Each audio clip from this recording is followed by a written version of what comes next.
हमारे चैनल को सब्सक्राइब करें और बेल आइकन दबाएं। ठीक है सर, अजिंक्य मीडिया में इंटरव्यू दे रहा है, वो आपका बेटा है। व्हाट रबिश, वो हमारा बेटा कैसे हो सकता है? बकवास है ये अपोजिशन वालों की चाल है हमें बदनाम करने की। नमस्कार, मैं सीनियर इंस्पेक्टर रंजीत ठाकुर और क्राइम पेट्रोल दस्तक के इस भाग में आपका स्वागत करता हूं। आज मैं आपको एक ऐसा केस दिखाने जा रहा हूं जो अपने आप में यूनिक है, क्योंकि एक समय में इस केस ने पूरे हिंदुस्तान को हिलाकर रख दिया था। एक वरिष्ठ नेता के चरित्र को संदेह के घेरे में खड़ा कर दिया था। लीडिंग पार्टी के नेता यशवंत मिश्रा की कुर्सी और उनकी साख दोनों को हिलाकर रख दिया था। यशवंत मिश्रा को खुद के बारे में एक ऐसी खबर मिली जिसे वो मानने के लिए तैयार ही नहीं थे। सर, आपके बेटे अजिंक्य ने आपके ऊपर जो आरोप लगाया, क्या वो सच है? देखिए, इसके बारे में मुझे कुछ नहीं कहना है। चलो हटिए, चलो चलो सर, प्लीज। एक मिनट। लेकिन उनके ना मानने से कुछ नहीं हुआ, क्योंकि ये खबर पूरे देश में फैल चुकी थी। सारे अखबार, टीवी चैनल्स, यहाँ तक कि चाय की दुकानों और आम लोगों के ड्राइंग रूम में भी यही चर्चा का विषय था। यशवंत मिश्रा का इतना लंबा पॉलिटिकल करियर खतरे में पड़ गया था और इस खबर से पीछा छुड़ाने के लिए वो कुछ भी करने के लिए तैयार थे। पैसा देख और इस तमाशे को यही खत्म कर। तू क्या मेरा मुंह देख रही है? समझा अपने बेटे को, नहीं तो सिर्फ इनका ही नहीं, आपका भी बेटा हूं मैं। तुझे पता है तू किसके साथ बात कर रहा है? पैसा दे रहा हूँ, पैसा दे रहा हूँ, ले ले, नहीं तो मुझे और भी तरीके आते हैं समझाने के। जानता हूं कि अपने बाप से बात कर रहा हूं जो मुझे अपनाना ही नहीं चाहता है, लेकिन एक बात का ध्यान रखिएगा कि मैं अपना हक लेकर रहूंगा, छोड़ूंगा नहीं।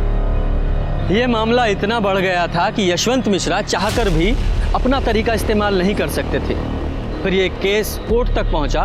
कोर्ट ने यशवंत मिश्रा के डीएनए टेस्ट का ऑर्डर दिया और डीएनए टेस्ट में साबित हुआ कि अजिंक्य यशवंत मिश्रा का ही बेटा है और हार कर यशवंत मिश्रा को भी मानना ही पड़ा और उन्होंने अपने हथियार डाल दिए।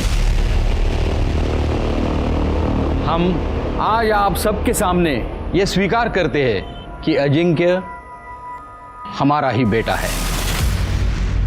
हम रोहिणी से शादी करेंगे और इन दोनों को अपना नाम देंगे। अब से अजिंक्य यशवंत मिश्रा है। आओ बेटा। इसके बाद अजिंक्य यशवंत के साथ रहने लगा और उसने अपने पिता की पार्टी भी ज्वाइन कर ली। कुछ समय बाद बीमारी के कारण यशवंत मिश्रा का निधन हो गया और उसके कुछ सालों के बाद अजिंक्य का भी मर्डर हुआ और यहीं से हमारा केस और हमारी कहानी शुरू होती है। हॉस्पिटल लाने से पहले इनकी डेथ हो चुकी थी। डेथ का कोई रीजन? डिटेल एग्जामिन के बिना कुछ कहा नहीं जा सकता है।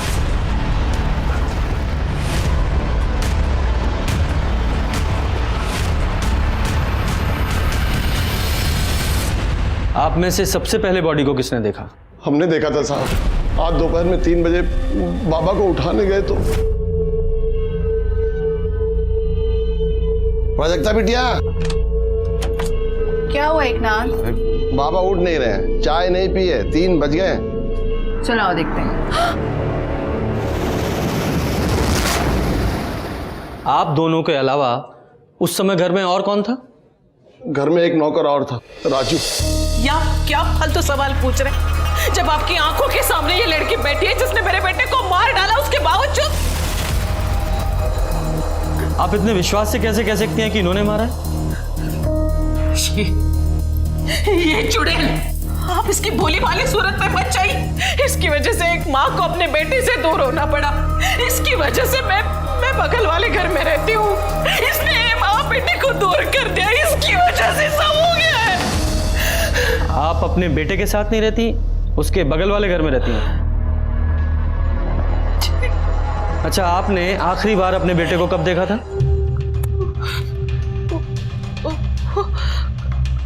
कल। आज सुबह भी मैं घर गई थी। मैं चाह रही थी कि मैं उसे अपने साथ हॉस्पिटल लेके चलूं। हॉस्पिटल? क्यों? डायबिटीज के कारण मेरे पाँव में स्वेलिंग था। मैं चाह रही थी कि मैं अपने बेटे के साथ हॉस्पिटल जाऊं। मैं उसके लिए उसे पूछने के लिए उसके घर गई तो एक नाथ ने बताया कि वो सोया है। फिर मैं खुद अकेली आ गई हॉस्पिटल। जब आप अपने बेटे के घर गई थी तो आपकी बहू प्राजक्ता भी वहीं थी? मुझे नहीं पता, मैंने पूछना जरूरी नहीं समझा। और जब यहाँ आई तो मुझे पता चला कि मेरे बेटे को भी यहीं ला रहे। स्टाफ से मुझे पता चला सर मेरा बेटा मर गया। लेकिन सर मेरा बेटा मरा नहीं, इसने इस डायन ने उसे मार डाला सर। ये चुड़ैल मारा। क्यों मारा? बोल। आप शांत हो जाइए प्लीज। सिस्टर को लेके relax. Yadav ji sir, body को पोस्टमार्टम के लिए भेजिए और अपनी फॉरेंसिक टीम को लेकर अजिंक्य के घर पे जाइए। घर की अच्छे से तलाशी लीजिए और खासकर उस जगह की जहां पे अजिंक्य की लाश मिली। ठीक है सर। और आप स्टेटमेंट के लिए हमारे साथ पुलिस स्टेशन आइए। जी।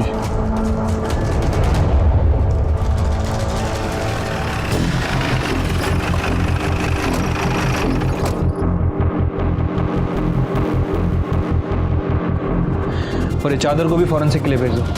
यहाँ तो सिर्फ मेल के कपड़े हैं। तुम्हारी मैडम का सामान कहाँ है? साहब उनके कपड़े उस कमरे में, वो उस बेडरूम में रहती है ना। वो वहाँ रहती है? हाँ साहब, जब से प्राजक्ता बिटिया ब्याह के आई हैं तब से दोनों अलग बेडरूम में रहते हैं। हमने कभी दोनों को एक कमरे में साथ रहते नहीं देखा।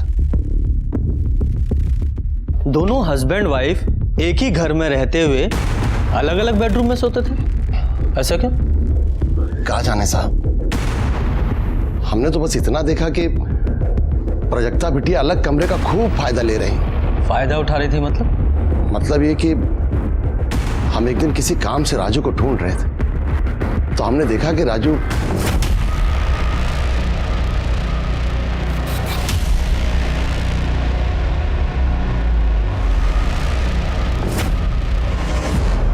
साहब, हम तो रसोइये, खाना बनाना और परोसना हमारा काम है। ज़्यादातर हम किचन में ही रहते हैं। अब घर में क्या होता है क्या चलता है हमको नहीं पता साहब। जो दिखाई भी देता है और सुनाई भी पड़ता है। तो घर में क्या हो रहा है ये तो दिखाई दिया होगा, सुनाई दिया होगा कुछ? या खाना बनाने के अलावा प्राजक्ता मैडम के पैरों की मालिश से ही फुर्सत नहीं मिलती? ऐसी बात नहीं है साहब। हाँ, हमने 1-2 बार पैर जरूर दबाए थे जब उनकी तबीयत खराब थी। ये लीजिए मैम साहब पानी।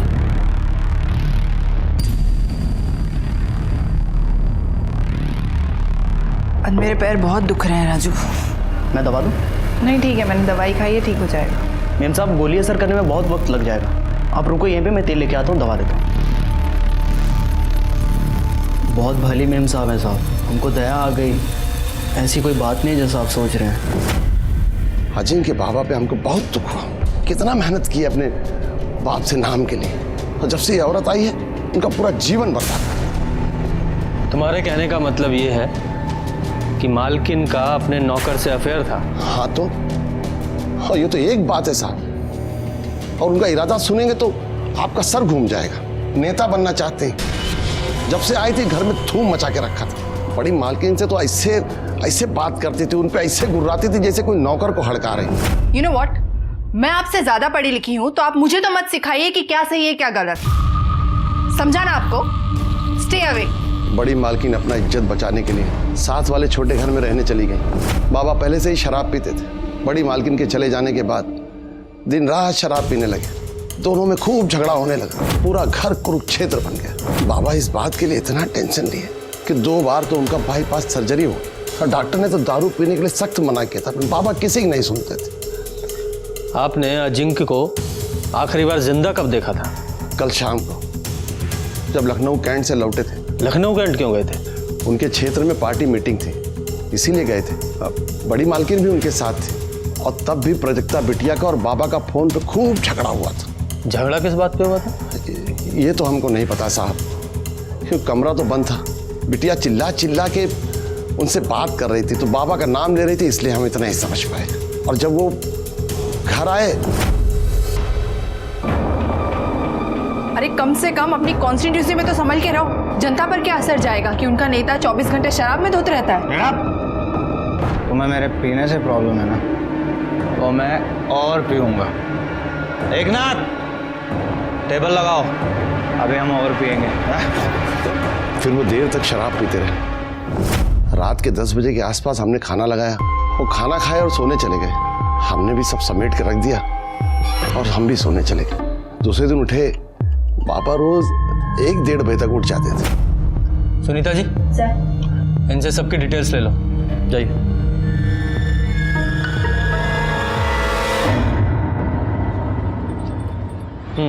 Thank you.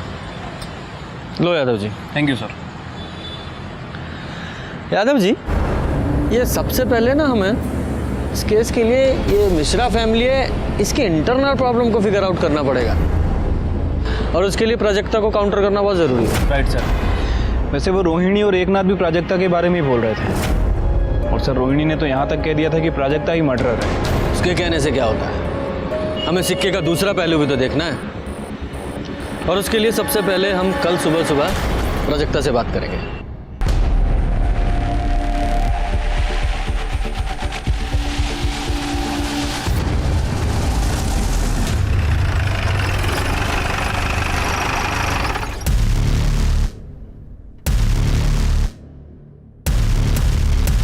वैसे तो आपकी और अजिंक्य की पूरी शादी मीडिया ने कवर की थी, पर हमें उससे पहले से जानना है कि आप अजिंक्य से कब और कैसे मिले।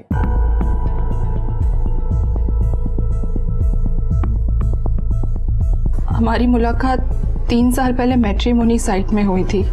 उस वक्त मैं एनजीओ में काम करती थी। घर वालों की तरफ से शादी का प्रेशर था, इसलिए मैट्रिमोनी साइट में अकाउंट खोला था। वहीं मुझे अजिंक्य मिले थे। फिर मैंने अजिंक्य को कांटेक्ट किया और कुछ मुलाकात में ही हम एक दूसरे को पसंद करने लगे। फिर हमने डिसाइड किया कि शादी से पहले हमें कुछ वक्त लिव इन में बिताना चाहिए ताकि एक दूसरे को समझ सके, और ये जानना भी ज़रूरी था कि हम शादी के बाद पूरी ज़िंदगी एक दूसरे के साथ रह सकते हैं या नहीं। 1 साल लिव इन में बहुत अच्छे से गया और उसके बाद हमने शादी कर ली।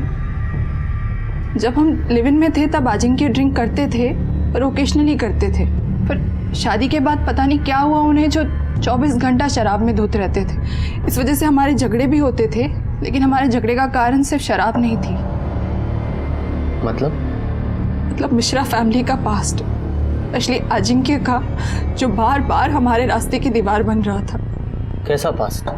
मीनल शर्मा, वो हमारी शादी के सख्त खिलाफ थी। उन्हें कन्विंस करने के लिए मैं उनके घर तक गई थी। अरे प्राजक्ता, तुम्हें ऐसा क्यों लगा कि मैं तुमसे नाराज होंगी?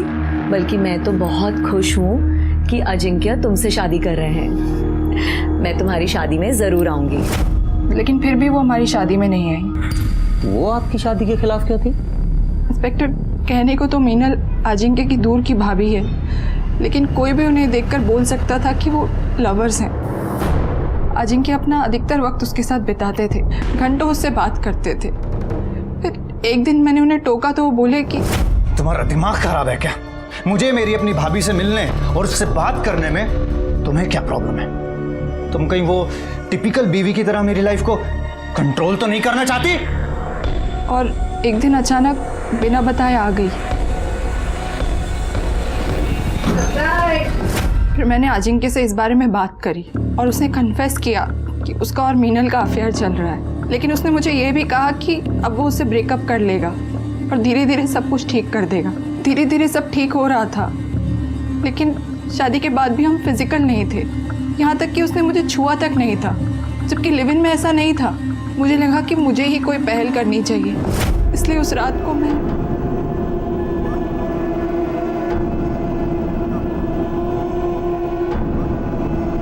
अजिंक्य ने कभी मेरे पास आने का इनिशिएटिव नहीं लिया। यहाँ तक कि हमारे बीच में ऐसा कुछ नहीं था जो एक पति पत्नी के बीच में होना चाहिए। अच्छा, क्या आपके और अजिंक्य के बेडरूम मीनल की वजह से अलग अलग थे? नहीं, जब हम लिव इन में थे तब भी अलग अलग कमरों में रहते थे।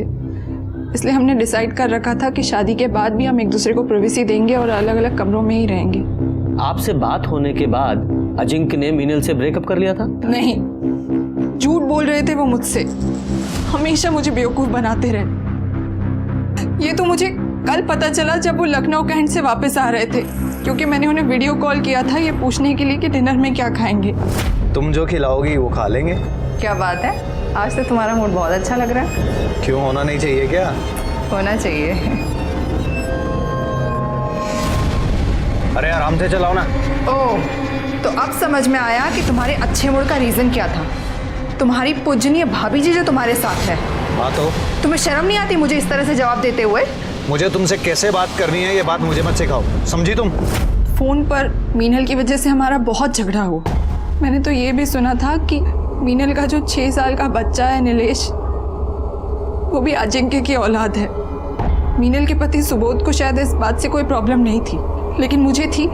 इसलिए उस रात जब अजिंक्य शराब के नशे में धुत आए और शराब पीने बैठे, तब मैंने उनसे इस बारे में बात करी। मतलब जब आपको ये पता चला कि अजिंक्य अभी तक आपको धोखा दे रहा है तो आपने गुस्से में आकर उसका मर्डर कर दिया। क्या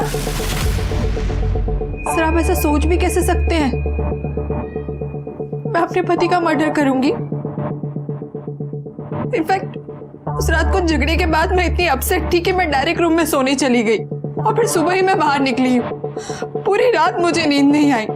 सोने के लिए मैंने अपना मेडिटेशन म्यूजिक तक ऑन किया था। पूरी रात सोचती रही कि अजिंक्य ने मेरी जिंदगी बर्बाद कर दी। ना उन्होंने मुझे एक्सेप्ट किया था, ना उनकी फैमिली ने, सिर्फ बड़े भाई साहब को छोड़कर। ये बड़े भाई साहब कौन है?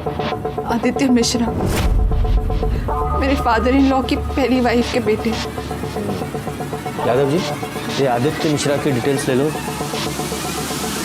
अच्छा, जिस रात अजिंक्य साहब की मौत हुई उस रात तुमने उन्हें देखा था? नहीं साहब, उनका खाना हम नहीं, हमेशा एकनाथ जी परोसते हैं। एकनाथ जी ने बोला कि वो देख लेंगे, हम जा सकते हैं। इसलिए किचन समेट के हम सर्वेंट क्वार्टर की तरफ सोने के लिए जा रहे थे, तभी गांव से जोरू का फ़ोन आया और कमरे में सिग्नल नहीं आता सर, तो इसलिए बंगले के बाहर बात करने के लिए चले गए। तो वहीं आदित्य साहब को आते हुए मैंने देखा था।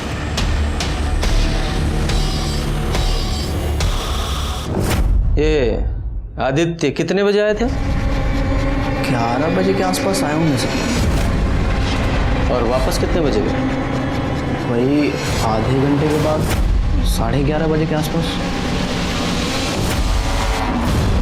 यकीन से कह सकते हो कि वो हड़बड़ी में निकले थे, मतलब जल्दबाजी में थे?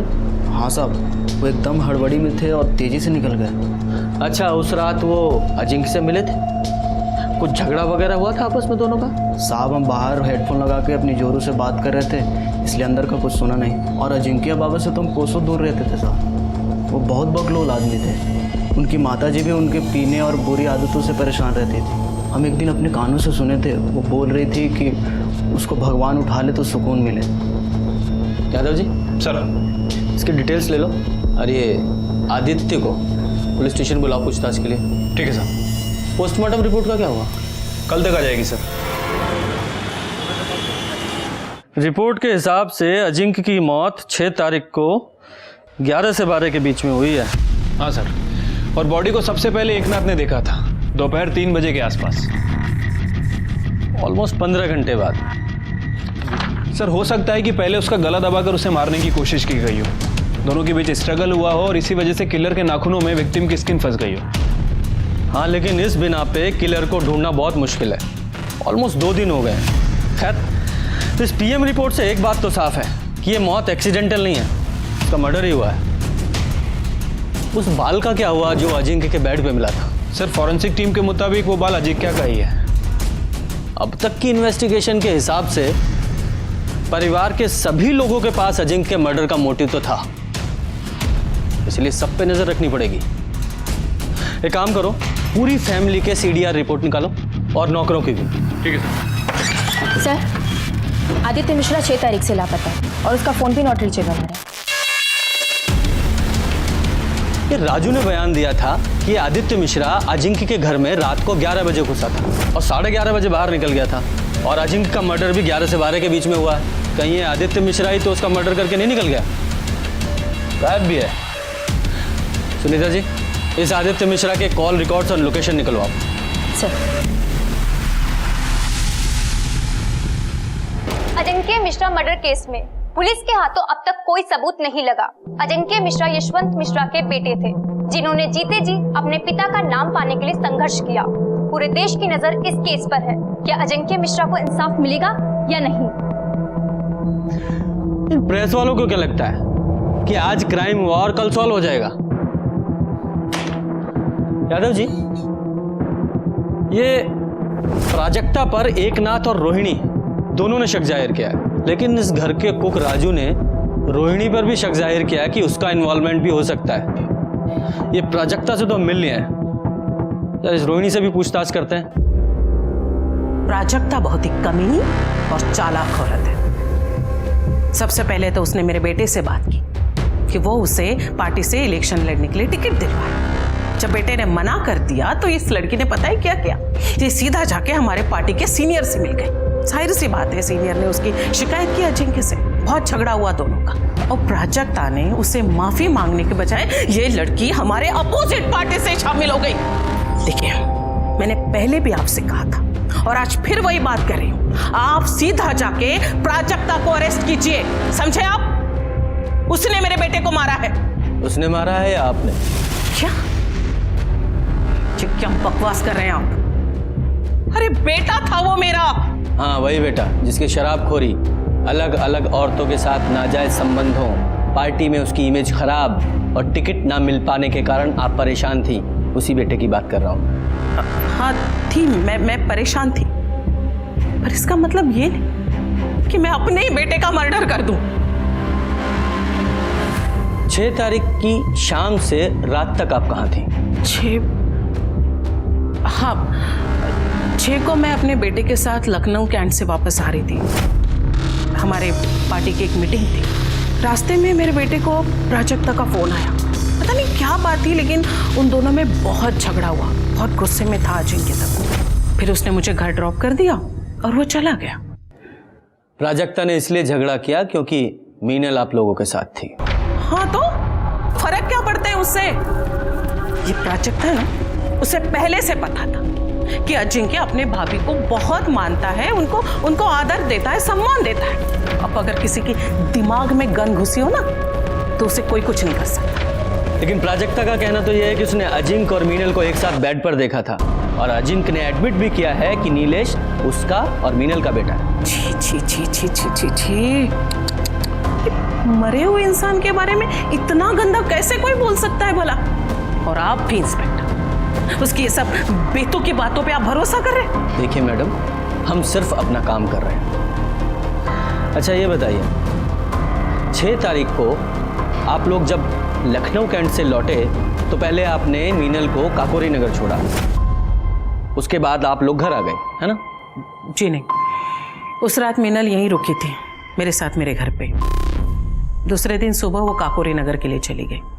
वो बेचारी तो मेरी तरह सदमे में है। उसे तो विश्वास ही नहीं हो रहा है कि अजिंक्य अब हमारे बीच में नहीं है। मुझे एक बात समझ में नहीं आ रही है, आप इन सब फालतू बातों में वक्त बर्बाद करने के बजाय आप मेरी बात क्यों नहीं सुन रहे? आप जाकर प्राजक्ता को अरेस्ट क्यों नहीं कर रहे हैं? हमें आपकी बातों को फॉलो नहीं करना है, लॉ को फॉलो करना है। और जरूरत पड़ी तो दोबारा आपसे मुलाकात होगी।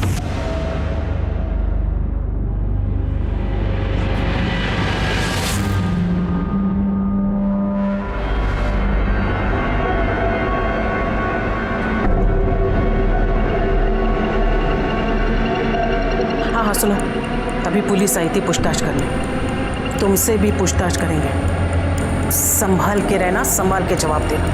और हाँ, उस रात के बारे में कुछ मत कहना।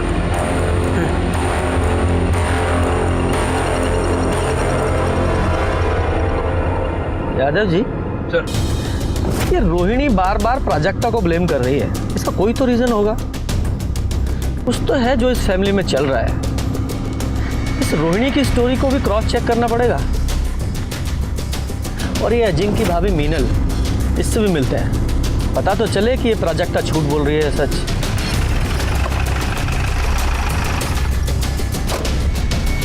प्राजक्ता इतनी कमीनी है कि उसे अच्छी तरीके से मालूम था कि अजिंक्य मेरे भाई जैसा था, फिर भी उसने मुझे और अजिंक्य को बदनाम करने में कोई भी कसर नहीं छोड़ी। और उसका साथ दिया उस आदित्य ने, क्योंकि उसे अचानक से आया ये नया भाई बर्दाश्त नहीं हो रहा था ना, जो उसकी प्रॉपर्टी में आधे का हिस्सेदार बन गया था। नीलेश अजिंक्य का बेटा है, ये अफवाह भी उसी ने फैलाई थी। इससे मेरी शादी तो टूटने के कगार पर थी ही, अजिंक्य के घर की शांति भी चली गई। लेकिन आदित्य ऐसा क्यों करेगा? क्योंकि वो अजिंक्य का पॉलिटिकल करियर बर्बाद कर देना चाहता था। एक बात बताइए, 6 तारीख को आप अजिंक्य के साथ लखनऊ कैंट क्यों गई थी? क्योंकि वो चाहता था कि मैं उसके साथ जाऊं। मेरे साथ वो रिलैक्स फील करता था और उसका असर भी हुआ। उस दिन जिस मीटिंग में हम गए थे वो मीटिंग बहुत अच्छी हुई, लेकिन उस प्राजक्ता ने कॉल करके और लड़ाई करके अजिंक्य का पूरा मूड बर्बाद कर दिया। अच्छा, अजिंक्य ने आपको रोहिणी जी को ड्रॉप किया, उसके बाद आप अजिंक्य से मिली थी? नहीं, रोहिणी जी और मैं जब घर पहुंचे तो उसके बाद हमने खाना खाया और मैं वहीं सो गई। फिर अगले दिन सुबह उठी और कैब लेकर सीधा यहाँ काकोरी नगर अपने घर आ गई। सर, अजिंक्य की मौत में प्राजक्ता का ही हाथ है। वो और उसकी तांत्रिक माँ ने मिलके ही अजिंक्य की जान ली है। मतलब ये कि उसकी माँ जादू टोना करती है। और ये मैं ऐसे ही नहीं कह रही हूँ, ये मैं एक्सपीरियंस से आपको बता रही हूँ।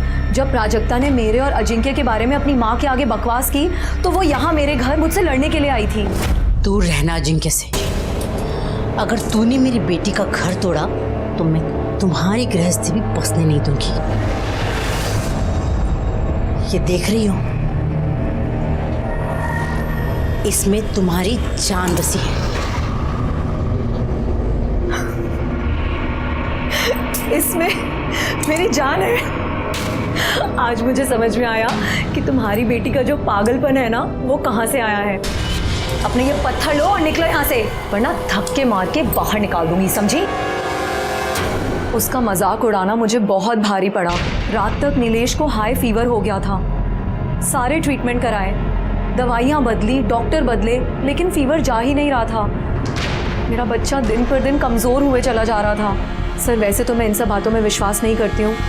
फिर एक दिन मुझे याद आया कि तेजस्विनी ने मुझसे कहा था कि मेरी जान उसके हाथों में है, और मेरी जान तो मेरे बेटे नीलेश में बसती है, लेकिन सवाल मेरे बेटे का था। इसलिए मैंने फौरन एक तांत्रिक को बुलाया। उसने मेरे बेटे नीलेश को देखते ही कह दिया कि उसके ऊपर जादू टोना हुआ है। उसने मेरे घर में एक यंत्र ढूंढा जो तेजस्विनी यहाँ छोड़ के गई थी। मैंने फौरन उस यंत्र को जला दिया और पीछे गार्डन में जाके उसे गाड़ दिया। सर, आप चाहें तो मैं आपको वो यंत्र दिखा सकती हूँ। नहीं, कोई ज़रूरत नहीं है। वैसे भी उसके बाद तो आपका बेटा ठीक हो गया होगा, है ना? सर, आपको विश्वास करना है तो कीजिए और नहीं करना है तो मत कीजिए, लेकिन मैं आपको वही बता रही हूँ जो सच है। वो बच्चेलन औरत झूठ बोल रही है सर। पति तो उसका सिर्फ नाम का है, सारे सुख तो उसे अजिंक्य ही दे रहा है, बिस्तर से लेकर औलाद तक। सच बोलेगी तो फंस जाएगी, इसीलिए झूठ बोल रही है। प्राजक्ता ने भी मुझे बताया था कि उसने खुद उन दोनों को हम बिस्तर होते हुए देखा है, और अजिंक्य ने यह भी मान लिया था कि नीलेश उसी का बेटा है। मीनली क्यों? आपकी बेटी भी तो झूठ बोल सकती है। सब हाथ धोकर मेरी बेटी के पीछे पड़े हैं। दूसरे बेडरूम में क्यों सोती है, कोई और पार्टी क्यों ज्वाइन की। सच बात तो ये है कि उसके खुद के पति ने उसे कभी पत्नी का दर्जा दिया ही नहीं। शादी के बाद भी उसे हमेशा इस घर से टॉर्चर ही मिला, और वो आज तक कायम है। किसी ने ये तो कभी नहीं पूछा। मीनल ने जो आपके तंत्र मंत्र के बारे में बताया है, उसके बारे में आपका क्या कहना है? वो औरत बहुत चालाक है सर। मैं क्यों उसके बच्चे पर टोना टोटका करूंगी? रोहिणी भी तो कर सकती है। रोहिणी का तो वहां अक्सर आना जाना लगा रहता है, उसके लिए वो ज्यादा आसान है। लेकिन रोहिणी ऐसा क्यों करेगी? क्योंकि वो नहीं चाहती थी जो यशवंत मिश्रा ने किया वही अजिंक्य करे। कल को मीनल अगर नीलेश को लेकर हिस्सा मांगने आई तो हिस्सा भी गया और इज्जत भी। और हाँ, मैं कोई टोना टोटका नहीं करती सर। ईश्वर पर पूरी श्रद्धा है मेरी, और अपने अध्यात्म के ज्ञान को बढ़ाने के लिए मैं महाराज विश्वकर्मा की शरण में हूँ, ना कि कोई क्राइम करने की। परिवार के सभी लोग एक दूसरे पर इल्जाम लगा रहे थे। मर्डर वाली रात घर पर सिर्फ 3 लोग थे, प्राजक्ता, उनका नौकर एकनाथ और कुक राजू। राजू नया था और उसकी ड्यूटी सिर्फ किचन तक थी, इसलिए वो प्राइम सस्पेक्ट नहीं था, लेकिन फिर भी हमने उसे क्लीन चिट नहीं दी थी। लेकिन एकनाथ, वो पुराना और वफादार नौकर था, उसके ऊपर बहुत सारी जिम्मेदारियां थी, और जिसमें से एक जिम्मेदारी सीसीटीवी फुटेज की भी थी। इसलिए हमने सोचा कहीं उसने रोहिणी या आदित्य के कहने पर ही तो अपनी वफादारी दिखाने के लिए अजिंक्य को नहीं मार दिया। और तभी हमें अजिंक्य के मेन गेट की सीसीटीवी फुटेज में कुछ पॉसिबिलिटी नजर आई। ये देखिए सर, ये रात 10:30 बजे का फुटेज है। 10:30 बजे कैमरा बंद होता है और 10:32 पे दोबारा स्टार्ट होता है। मतलब 2 मिनट के लिए कैमरा बंद था। अरे देखो, राजू फोन पे घर से बाहर निकल रहा है बात करते हुए, और ये आदित्य ये अंदर जा रहा है। क्या टाइम है? 11 बजे। आगे करो। 11:28 पे ये बाहर निकल रहा है। एक और बात सर, ये देखिए, ये रात 12:30 बजे का फुटेज है। 12:30 बजे कैमरा ऑफ होता है और 12:45 पे दोबारा ऑन होता है। दोबारा ऑफ किया गया 15 मिनट के लिए, और पहली बार 2 मिनट के लिए। ये दोनों बार सीसीटीवी किसने ऑफ किया होगा? घर में तो 3 ही लोग थे, प्राजक्ता, एकनाथ और राजू। यादव जी, हो सकता है इन्हीं कुछ मिनटों में इस केस का सॉल्यूशन छुपा हो। अब मानते हैं कि सीसीटीवी की जिम्मेदारी हमारे ऊपर थी साहब, लेकिन हमको नहीं पता कि कैमरा ऑन ऑफ कब हुआ सर। हमने देखा नहीं, क्योंकि ऐसा पहले कभी हुआ नहीं सर। ठीक है, तुम्हारी बात मान लेते हैं कि तुम्हें नहीं पता चला कि सीसीटीवी कैमरा कब ऑन ऑफ हुआ, लेकिन तुम्हें यह तो अच्छी तरह पता था कि उस रात आदित्य घर आया था और आधे घंटे रुका था। ये बात पुलिस से क्यों छुपाई? और तूने अजिंक्य को अकेले मारा या आदित्य के साथ मिलकर मारा? और ये आदित्य कहाँ है? नहीं सर, साहब हमने किसी का मर्डर नहीं किया साहब, हम सच कह रहे हैं, हमने किसी का मर्डर नहीं किया। देख, सच सच बता दे, आदित्य वाली बात क्यों छुपाई? वरना ईमानदारी दिखाने लायक तू नहीं रहेगा। बोल। आदित्य पापा वो रात को 11 बजे आए थे सर। एकनाथ जी, मीनल को यहाँ बुलाओ अभी के अभी। अजिंक्य बाबा को बुलाने चले गए। हम जब मीनल को बुला के आए तो आदित्य बाबा बाहर आए और बोले कि अजिंक्य बाबा नशे में दूध थे, उठ नहीं रहे। इतने में मीनल आ गई, तो वो मीनल से बोले कि अजिंक्य बाबा को उठा कर ला। तभी पीछे दरवाजे से कुछ आवाज आई तो मीनल आई है यहाँ? जी, वो अजिंक्य बाबा के रूम में गई। अजिंक्य ने बहुत पी ली है, वो नहीं उठ रहा है। नहीं उठ रहा है? उठाओ उसे, क्योंकि मुझे आज ये बात साफ करनी है कि नीलेश अजिंक्य का बेटा है या नहीं। उससे क्या पूछना है, मैं ही बता देती हूँ। नीलेश अजिंक्य का ही बेटा है और इस प्रॉपर्टी में बराबर का हकदार भी है, और मेरे बेटे को उसका हक लेने से कोई भी नहीं रोक सकता, तुम भी नहीं, समझे?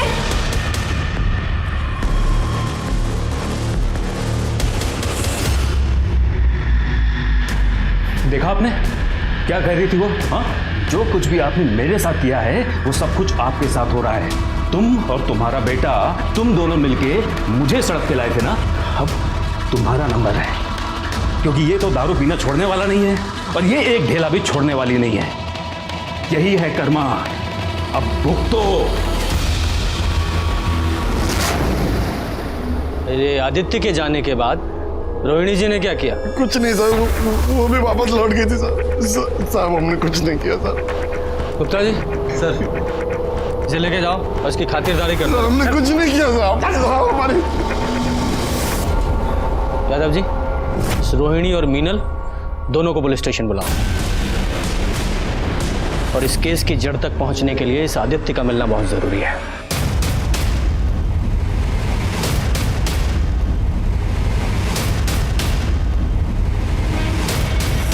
ये सच है कि मेरे बेटे नीलेश का असली फादर अजिंक्य ही है। शादीशुदा होने के बावजूद मेरा अजिंक्य के साथ अफेयर था। मैं नहीं चाहती थी कि उसकी शादी किसी और के साथ हो। अजिंक्य के खाना खाने और सोने जाने वाली स्टोरी के अलावा 6 तारीख की रात को और क्या हुआ था? देखिए, एकनाथ मुझे बुलाने के लिए आया। उसने बताया कि आदित्य आया हुआ है और किसी इम्पोर्टेंट मैटर पे उसको बात करके आज ही उसे ख़त्म करना है। तो मैं पीछे के रास्ते से अजिंक्य के घर गई। आदित्य ने मुझे अजिंक्य को उठाने के लिए कहा। इतनी रात को मुझे यहाँ क्यों बुलाया है? मुझे तुमसे कुछ बात करनी है।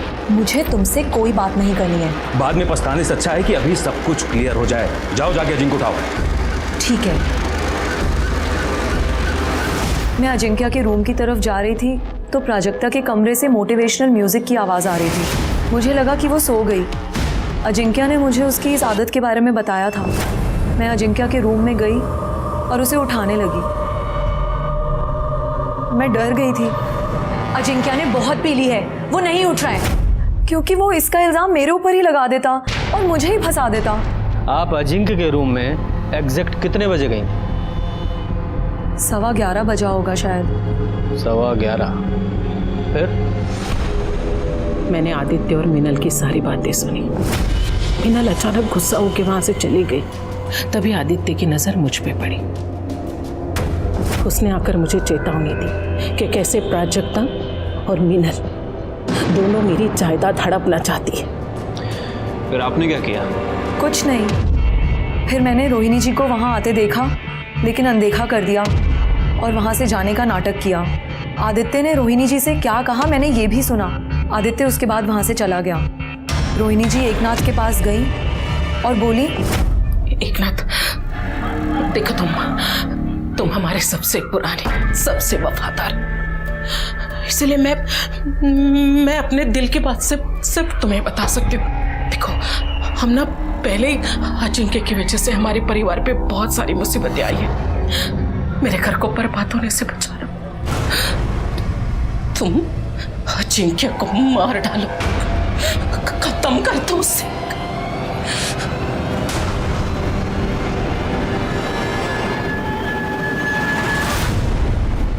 तो तुम्हारी इस कहानी के अनुसार रोहिणी एकनाथ से एक मरे हुए आदमी को मारने के लिए कह रही थी। मैं कहानी नहीं बना रही हूँ सर, मैं सच कह रही हूँ। यादव जी, अगर इस मीनल की बात माने कि उसने रोहिणी को एकनाथ से यह कहते सुना कि एकनाथ जाकर अजिंक्य को मार दे, तो ये बात सही नहीं लगती। क्योंकि जिस समय वो कह रही थी उस समय तक तो अजिंक्य मर चुका था। इसका मतलब रोहिणी या एकनाथ दोनों में से कोई मर्डर नहीं हो सकता, क्योंकि उस समय तक तो अजिंक्य मर चुका था। अब घर में बचे 3 लोग, प्राजक्ता, आदित्य और खुद मीनल। सर, मिश्रा फैमिली के कॉल रिकॉर्ड्स आ गए हैं। सर, बाकी सब में तो कुछ खास नहीं मिल रहा है, लेकिन सर मिश्रा हाउस के लैंडलाइन से रात को 10:30 और 2 बजे 2 कॉल्स किए गए हैं। और ये कॉल्स जिन्हें किए गए हैं वो काफ़ी इंटरेस्टिंग है। देखिए। यादव जी, आप भी देखिए। उठाओ इसे। तब तक हम प्राजक्ता से बात करते हैं। ठीक है साहब।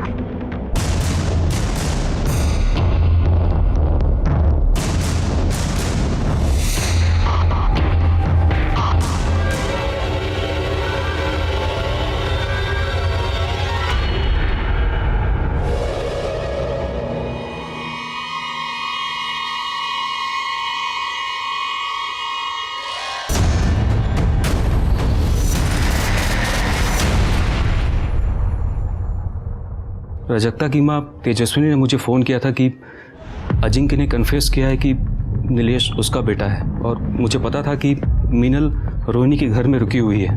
मैं मीनल और अजिंक्य से सिर्फ ये कंफर्म करना चाहता था कि नीलेश अजिंक्य का बेटा है या नहीं। और इस सिलसिले में मीनल और रोहिणी ने आपको जो कुछ बताया है वो सच है, लेकिन ये सच नहीं है कि मैंने अजिंक्य को मारा है।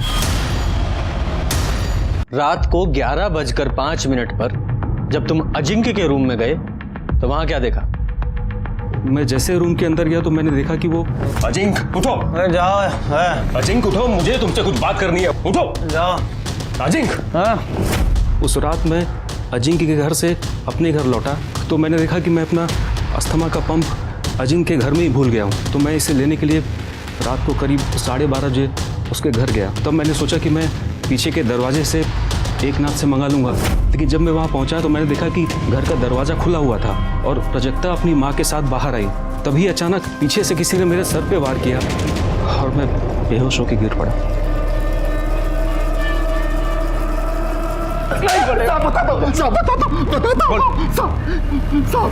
हम नीचे तेजस्वी मैडम का गाड़ी में इंतजार कर रहे थे, तभी आदित्य उन पर किसी बात को लेकर चिल्ला रहा था। हमें लगा साहब कि वो उनको नुकसान न पहुंचा दे, इसलिए हम पीछे से गए और इन पर हमला कर दिया साहब। हमने ये अपनी मर्जी से नहीं किया साहब। किसकी मर्जी से किया?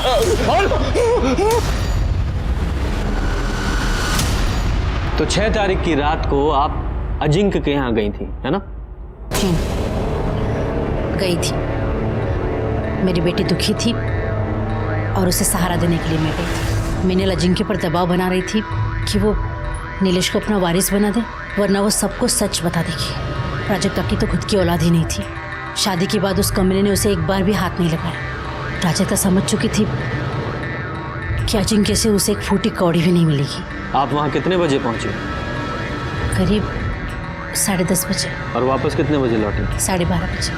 हाँ, इसका मतलब प्राजक्ता ने 10:30 बजे और 12:30 बजे सीसीटीवी कैमरा ऑफ कर दिया ताकि बाद में किसी को भी पता ना चले कि आप वहाँ गई थी। 12:30 बजे जब मैं वहाँ से निकली, घबरा मत, किसी को कुछ नहीं पता चलेगा कि ये सब हमने किया है।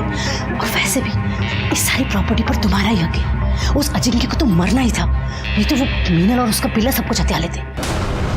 अच्छा, तुम लोगों ने अजिंक्य को मार दिया, वो भी जायदाद के लिए? लेकिन ये जायदाद तुम लोगों को मिलेगी नहीं। मैं पुलिस को सब कुछ बताऊंगा। मैंने संतोष को कहा था कि उसे कुछ दिन के लिए बंधक बना के रखे। उसके बाद मैं उस पर मंत्र फूंकने वाली थी, उससे उसकी याददाश्त चली जाती और वो सब कुछ भूल जाता।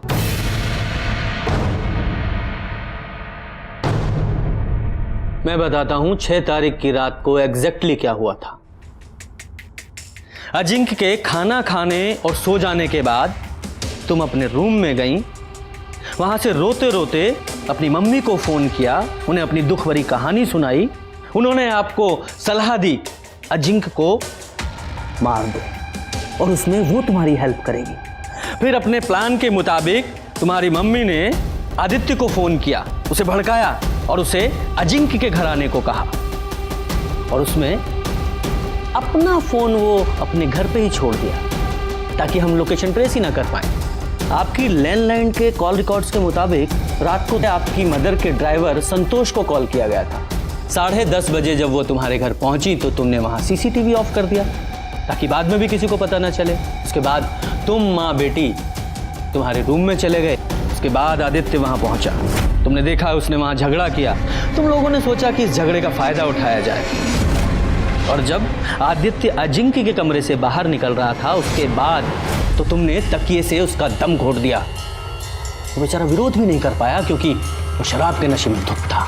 उसके बाद तुम अपनी माँ को लेकर फिर अपने रूम में आ गई, आराम से लाइट्स ऑफ की, म्यूजिक चला दिया ताकि यही लगे कि तुम आराम से सो रही हो। उसके बाद तुम लोगों ने सबके जाने का वेट किया और 12:30 बजे तुमने वापस सीसीटीवी ऑफ किया और अपनी माँ को बाहर छोड़ने आई। तभी आदित्य वहां पहुंच गया और तुम यहां। यही सच है ना? लालच और नफरत अगर आसपास हैं, मतलब ये जुर्म की दस्तक है। इसी के साथ मैं सीनियर इंस्पेक्टर रंजीत ठाकुर आपसे विदा लेता हूं। फिर मिलेंगे किसी नए केस के साथ। तब तक देखते रहिए क्राइम पेट्रोल दस्तक, क्योंकि मकसद बताना नहीं, बचाना है। जय Hind. For more updates, subscribe to our channel.